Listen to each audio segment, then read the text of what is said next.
அனைவருக்கும் இனிய மகிழ்ச்சி நிறைந்த காலை வணக்கம். நாங்கள் 7ஆம் வகுப்பு மாணவர்கள். நாங்கள் இன்று பேரல் ப்ராசஸிங் மூலமாக இலக்கண பொது பார்க்க போகிறோம். மொழியை பிழையில்லாமல் பேசுவதற்கும் எழுதுவதற்கும் திணை, எண், இடம், பால் ஆகியவற்றை பற்றி நாங்கள் தெரிந்து கொள்வது முக்கியம். இன்று நாங்கள் ஒரு காணொளி மூலம் பார்க்க போலாம். திணை இரண்டு வகைப்படும். அவை உயர்திணை மற்றும் அஃறிணை. ஆறறிவுடைய மனிதர்களை உயர்திணை என்பர்.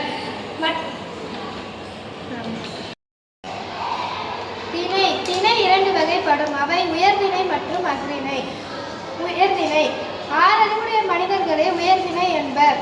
மற்றும் விலங்குகள், பறவைகள், தாவரங்கள் மற்றும் உயிரற்ற பொருட்களை அஃறிணை என்பர். நன்றி. வகைப்படும். அவை ஆண்பால், பெண்பால், பலர்பால், பலவின்பால், ஒன்றன்பால் ஆகும். உயிர்த்திணைக்குரிய பால்கள்: ஓர் ஆணை குறிப்பது ஆண்பால், ஓர் பெண்ணை குறிப்பது பெண்பால், ஒருவரை மேற்பட்டவற்றை குறிப்பது பலர்பால். அஃறிணைக்குரிய பால்கள்: ஒன்றை குறிப்பது ஒன்றன்பால், ஒன்றுக்கு மேற்பட்டவற்றை குறிப்பது பலவின்பால். நன்றி. தமிழில் ஒருமை, பன்மை என இரண்டு வகைப்படும். ஒருமை ஒருவரையோ ஒரு பொருளையோ குறிப்பிடுவது ஒருமையாகும்.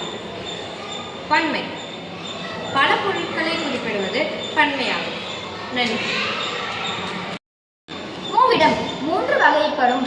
அவை ஒன்று மூவிடம் மூன்று வகைப்படும்.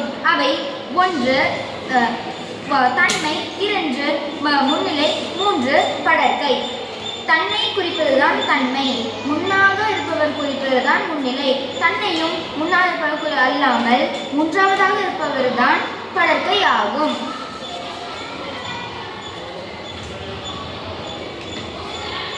நன்றி.